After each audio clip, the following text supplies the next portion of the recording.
Estamos de volta e o assunto de hoje é ações trabalhistas contra os condomínios e como evitá-las. Bom, eu deixei algumas perguntas no ar, vou começar com a Priscila agora. Priscila, o bom de você ter funcionários terceirizados é que você não tem passivo, né? Já ouvi muita gente falando sobre isso. Podemos falar a verdade. Queria que você falasse um pouco de corresponsabilidade, um pouco sobre Na isso. verdade, algumas pessoas elas não conseguem entender que mesmo você terceirizando os seus funcionários, mesmo você tendo um contrato com essa terceirizada, a responsabilidade do condomínio é subsidiária, tá? O que isso significa? Se a empresa terceirizada que você contratou, ela não é prudente e ela não arca com as obrigações que ela tem, você vai ser o responsável por pagar aquele débito, tá? Sim.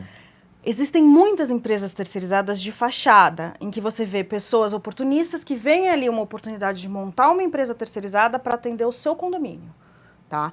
Aí aquela empresa vai atender o seu condomínio, na hora que não estiver prestando mais um serviço legal e que você rescindiu o contrato, essa pessoa responsável pela empresa vai desaparecer. No que ela desaparece, você é o responsável pela quitação de qualquer coisa. De qualquer coisa. Eu sempre falo Mas referente ao período trabalhado, tá? Então, só para deixar claro para quem está nos assistindo. Então, eu tenho uma empresa terceirizada, um funcionário trabalhou pela minha empresa nos condomínios de vocês, um ano no seu, um ano no seu. Ele vai entrar contra, os 2 anos contra mim e 1 ano repartidamente para vocês. Exatamente. Vocês ficam responsáveis por 1 ano. Isso, cada tomador vai responder pelo seu período. Inclusive, eu tive uma ação em que o condomínio ele respondeu por 3 dias do trabalhador. Eu tive uma recente agora por 26 dias.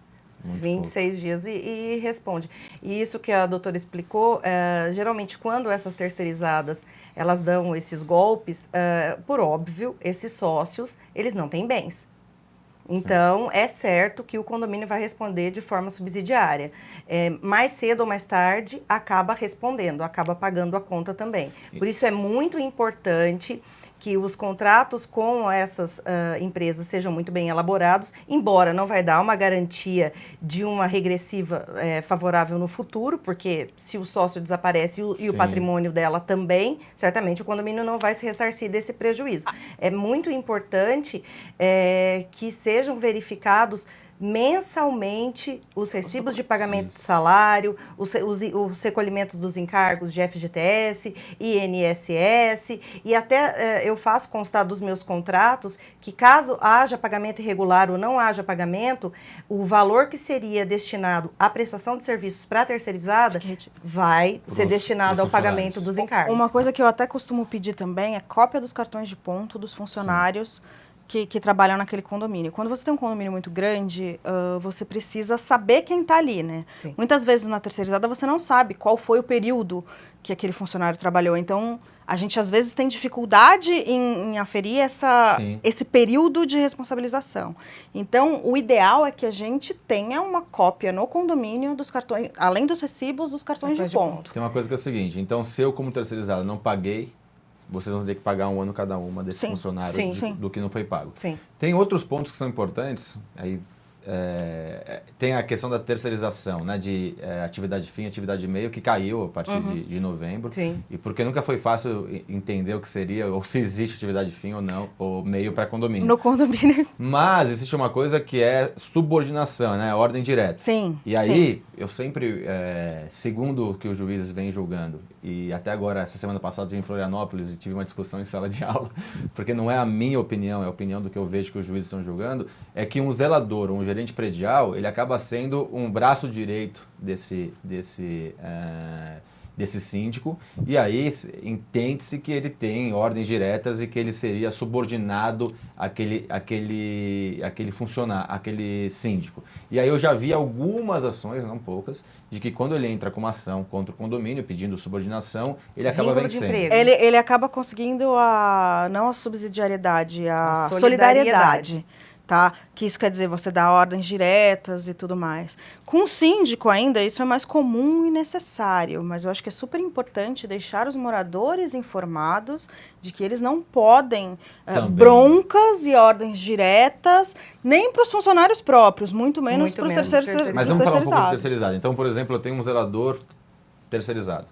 E aí eu entro, geralmente esse zelador vai entrar na justiça pleiteando como se ele fosse funcionário do condomínio, alguma Sim. coisa nesse sentido.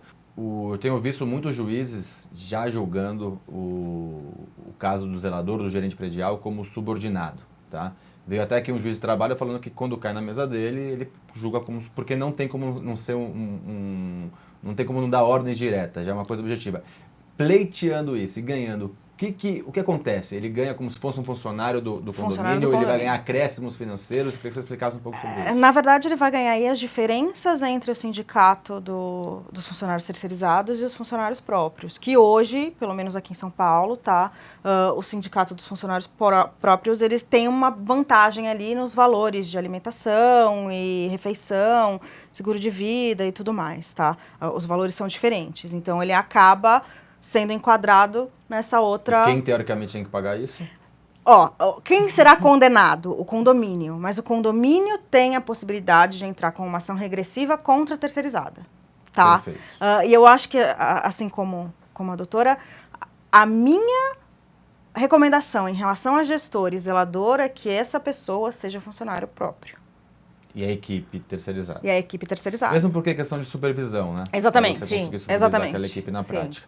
Doutora, justa causa. O Brasil inteiro, quando eu vou dar aula, pergunta quando que pode dar justa causa. Quando pode dar justa causa? A CLT, ela traz um rol, né, das matérias que cabem em justa causa, mas desídia, que é muito comum, faltas recorrentes.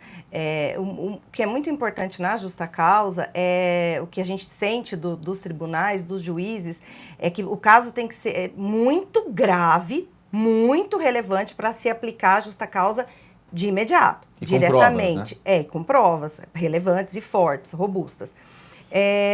Do contrário, é muito importante que seja cumprido o que a gente costuma chamar de graduação da pena, né? Então, você dá um aviso verbal, 2, depois começa com as advertências, esse número de advertências, preciso dar 2, 3, 10, 20, vai depender do que você está vivendo, do caso concreto. Não existe um protocolo para isso, né? Não. O que a gente costuma recomendar é que o condomínio, o empregador, ele seja o mais prudente possível. Sim. Agora, tem que também impedir os abusos, né? Porque... tem funcionários que ainda têm essa visão de que eu faço tudo para que me mandem embora. Sim. E lá na frente pode ser surpreendido com uma justa causa e essa justa causa ser mantida pela Justiça do Trabalho.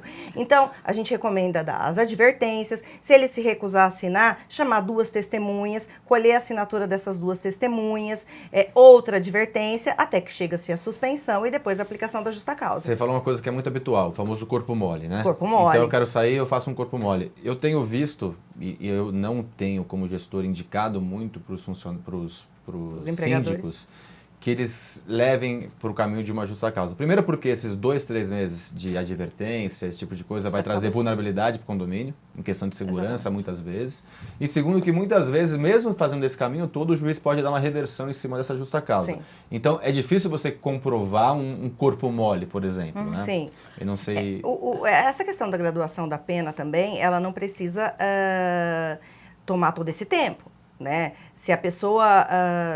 tem atrasos frequentes, faltas frequentes, insubordinação, descumprimento das tarefas, das funções, você não precisa aplicar uma advertência por mês ou a cada 20 dias. Ela pode ser sucessiva, até porque eu acho que vem até ajudar a comprovar esse corpo mole, né? O importante é documentar, porque essa relação de empregador e empregado, ela é pessoal, né? Então, assim, tudo não pode ficar calcado apenas nas testemunhas, você tem que documentar ao máximo, e vai documentar através das advertências. E eu acho que nós temos que perder um pouco essa visão, e eu acho que a reforma talvez nesse aspecto venha também um pouco para isso, de que o funcionário sempre tem razão, né? E de que o funcionário é sempre a parte mais frágil, nem sempre. Né? Nós que lidamos no dia a dia com condomínio e com funcionários, a gente percebe que eles sabem muito dos direitos deles, sim, eles têm um sindicato forte, né? E por vezes eles querem mesmo se beneficiar. Queria fazer um adendo aqui, eu acho que é perfeito tudo isso, mas depois que eu me aproximei mais ao mundo dos condomínios, tá? Eu deixei um pouco a técnica de lado, no sentido de que aquela pessoa, por mais que a gente não passe, ela tem informações sobre os moradores que moram ali. Sem dúvida. Então, recomendação Evitar como justa pessoa, causa. evitar justa causa. Inclusive, eu evito advertências e suspensões por conta do comportamento, porque o funcionário já sabe qual é a sua pretensão. E deixa eu falar uma outra coisa, fugindo um pouco dessa preocupação que você teve, que é importante. Normalmente, quando você manda para o justa causa, ele entra com pedido de reversão. Sim. Eu já vi muitas reversões, então a prova, eu já vi reversão por funcionário chegar bêbado. Sim. Sim. Porque alcoolismo é bêbado, doença. sim. Eu já vi reversão por funcionário dormir no chão da portaria. Quer dizer, diversas. Outro dia um aluno me perguntou uma coisa engraçada, ele pegou uma faxineira e um porteiro transando na escada. Aí eu perguntei, quem viu? Eu. Tinha câmera, alguma coisa? Não, eu vi. Falei, então acho que é melhor você não mandar eles embora por justa causa, porque você pode ainda tomar uma reversão, sim, né? Sim. E além disso, dano danos moral. morais. O que assim, eu entendo que se você realmente quer fazer um desligamento por justa causa, existe um procedimento que ele é feito para os funcionários que têm estabilidade. E eu costumo adotar esse procedimento para qualquer funcionário, em que você deixa o funcionário suspenso e dá a oportunidade a ele de se defender. Num processo interno mesmo, tá? E se ele não consegue se defender, etc, ele acaba sendo afastado por justa causa. Tá? E só fazendo também um esclarecimento, eu acho que o que ela disse realmente tem muito sentido e tal, mas eu tenho uma visão um pouco diferente, porque por mais que aquela pessoa conheça os condôminos e tal, o condomínio ele é empregador, né? Sim. E ele tem outros funcionários ali. Então, eu creio que quando a gente coloca alguém para trabalhar dentro da nossa casa ou do nosso ambiente de trabalho, seja um condomínio comercial, é feita uma varredura na vida dessa pessoa. Óbvio que ninguém traz estrela na testa e todos estamos sujeitos a tudo, né? Mas eu acho que a questão da graduação da pena, às vezes até mesmo desse procedimento administrativo interno, é muito importante. Mas a questão da justa causa, ela também vem a corroborar, mostrar para os outros funcionários que ali vão ficar que o condomínio não é uma mãe. Existem regras e devem ser cumpridas por todos. Bom, antes do agradecimento, queria fazer um quadro que é Aplicando Advertência. A advertência hoje vai para você, síndico e conselheiro de condomínio, que toma decisões trabalhistas sem consultar um advogado. A nossa justiça já é tão difícil de entender, os nossos juízes muitas vezes julgam casos com disparidade, então consulte um advogado, não tome decisões chamando para si a responsabilidade. Consulte advogadas como as nossas aqui presentes ou advogados especialistas na legislação trabalhista e na legislação condominial. Queria agradecer muito a presença de vocês. Muito obrigada. É um programa muito rico e acredito esclarecedor para quem está nos assistindo. Doutora Suzy, muito obrigado. Eu que agradeço. Muito obrigada pela oportunidade. Foi um prazer. Doutora Priscila, muito obrigado pela presença mais uma vez. Imagina, obrigada a você por me convidar a participar desse programa. Não faltarão outras oportunidades. Você que está nos assistindo, não deixe de se inscrever no nosso canal e fique atento. Semana que vem, mais um programa com novidades, notícias e informações do segmento condominial. Nos vemos semana que vem.